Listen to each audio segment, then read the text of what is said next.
Hello everyone. आज के video में हम जानेंगे कि वेब डेवलपमेंट क्या होता है। आपको यूट्यूब पे काफ़ी वीडियोस मिल जाएंगे जिसमें हर कोई वेब डेवलपमेंट के रोड मैप के बारे में बात करता है, लेकिन आज के इस वीडियो में मैं आपको बताऊंगा कि वेब डेवलपमेंट होता क्या है और ये कितने प्रकार का होता है। सबसे पहले देखते हैं कि वेब डेवलपमेंट होता क्या है। वेब डेवलपमेंट का मतलब होता है कि किसी भी वेबसाइट को बनाना या फिर उसके बनने के बाद उसे मेंटेन करना या फिर किसी भी ऑनलाइन सर्विस के लिए काम करना, ये सब वेब डेवलपमेंट के अंडर में आता है। भले ही आपका काम कितना भी छोटा हो, उससे कोई फर्क नहीं पड़ता। किसी भी HTML की छोटी सी बटन से लेकर एक पूरी बड़ी API बनाने तक सब कुछ वेब डेवलपमेंट है। अब देखते हैं कि वेब डेवलपमेंट कितने प्रकार का होता है। मैंने डेवलपमेंट में जितना भी काम किया है उसके अकॉर्डिंग मैंने वेब डेवलपमेंट को 5 पार्ट्स में डिवाइड किया है। तो उसमें सबसे पहला तो होता है फ्रंट एंड डेवलपमेंट, फिर आता है बैक एंड डेवलपमेंट, फिर होता है full stack development, web design and web accessibility. अगर आप ऑनलाइन आर्टिकल्स देखेंगे तो काफ़ी आर्टिकल्स में कंटेंट मैनेजमेंट को भी वेब डेवलपमेंट का पार्ट बताया गया है, लेकिन मैं उस कंटेंट मैनेजमेंट को वेब डेवलपमेंट के अंदर कंसिडर नहीं करता, क्योंकि कंटेंट मैनेजमेंट जो होता है वो मेनली वेबसाइट मैनेजमेंट का पार्ट होता है, ना कि वेबसाइट डेवलपमेंट का।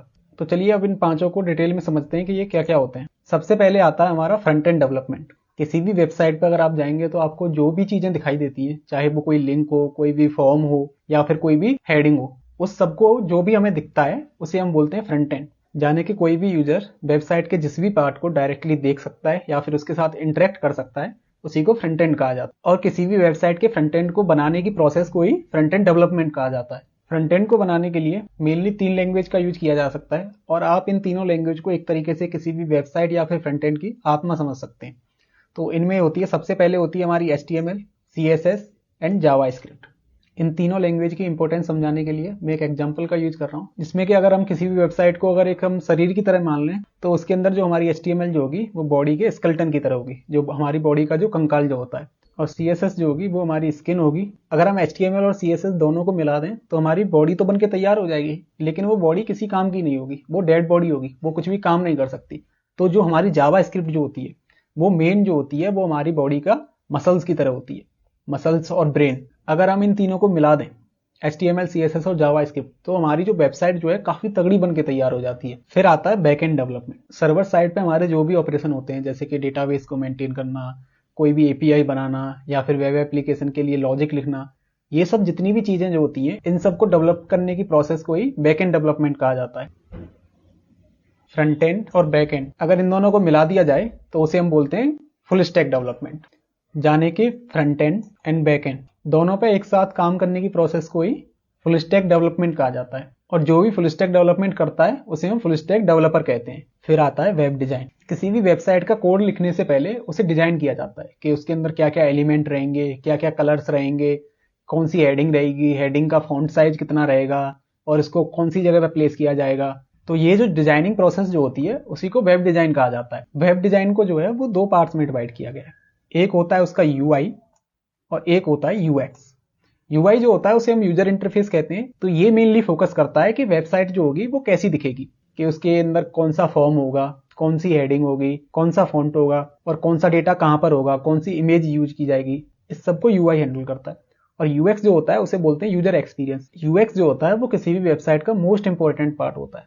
तो UX जो होता है वो मेनली हैंडल करता है कि अगर कोई यूजर हमारी वेबसाइट को यूज कर रहा है तो उसका एक्सपीरियंस जो है बेस्ट हो, वो जो भी डेटा चाहता है वो उसे जल्दी से मिले, वेबसाइट जो हो उसके लिए समझने के लिए आसान हो, और वेबसाइट जो हो वो इंट्यूटिव हो, वो काफी कठिन ना हो। तो मोस्टली आपने देखा होगा जब भी हम किसी भी वेबसाइट पर लॉगिन करते हैं तो लॉगिन का जो बटन होता है वो इस राइट हैंड कॉर्नर पे होता है, यहाँ पे। लेकिन आप चाहते हैं कि नहीं, हम उसको यहाँ पे नहीं देंगे, आप दे दें उसे इस बॉटम में, यहाँ पे अगर उसका लिंक दे दें लॉगिन करने का तो यूजर को वो नहीं मिलेगा। तो सबसे पहले यूजर कहाँ पे दिखता है, इस साइड में, यहाँ पे राइट हैंड में देखेगा कि यहाँ पर लॉगिन का बटन है कि नहीं। तो अगर आप ऐसा कर देते हैं तो वो उसके लिए कठिन हो जाएगा। तो यूजर जो भी काम करने के लिए आपकी वेबसाइट पे आया है वो उसे आसानी से कम समय में कर सके, उसी को जो है यूजर एक्सपीरियंस हैंडल करता है। लास्ट में हम देखेंगे कि वेब एक्सेसिबिलिटी क्या होती है। वेब एक्सेसिबिलिटी का मतलब होता है कि सभी प्रकार के यूजर हमारी वेबसाइट को बड़ी आसानी से यूज कर सकें। ऐसा ना हो कि किसी भी यूजर को हमारी वेबसाइट का प्रयोग करने में कोई भी कठिनाई हो। तो इसमें मेनली फोकस करते हैं कि जो डिसेबल्ड पर्सन जो होते हैं, अगर वो किसी भी वेबसाइट को यूज कर रहे हैं तो उन्हें कोई भी डेटा पढ़ने में या फिर समझने में या फिर वेबसाइट को एक्सप्लोर करने में कोई भी प्रॉब्लम नहीं आनी चाहिए। जैसे कि एग्जांपल के लिए कलर ब्लाइंड लोग जो होते हैं उन्हें रेड और ग्रीन कलर में डिफरेंस समझ में नहीं आता। तो आप जब भी कोई वेबसाइट बनाएं और अगर आप रेड या फिर ग्रीन कलर का यूज कर रहे हैं तो आपको ये ध्यान रखना है कि कलर ब्लाइंड लोगों को उस वेबसाइट को यूज करने में कोई प्रॉब्लम ना आए। और एक और एग्जांपल होता है कि अगर आपने कोई वेबसाइट बनाई है जो आपने लैपटॉप या फिर कंप्यूटर पर बनाई है, तो जो भी यूजर उसे मोबाइल में यूज कर रहा है तो उसे वो सारी फंक्शंस एंड फीचर्स मिलने चाहिए जो एक कंप्यूटर या फिर किसी लैपटॉप वाले को मिलते हैं। और मोबाइल के अंदर भी मोबाइल्स के जो साइज जो होते हैं वो भी डिफरेंट होते हैं, तो जो भी वेबसाइट है वो सभी साइज में अच्छी तरह से दिखनी चाहिए। इसलिए आप जब भी कोई भी वेबसाइट बनाएं तो आपको web accessibility standards and guidelines को ध्यान में रख के बनानी चाहिए। ये स्टैंडर्ड्स और गाइडलाइंस क्या होते हैं इसको हम अगली वीडियो में डिटेल में कवर करेंगे। और इसी के साथ हमने वेब डेवलपमेंट कितने प्रकार का होता है ये डिटेल में कवर कर लिया है।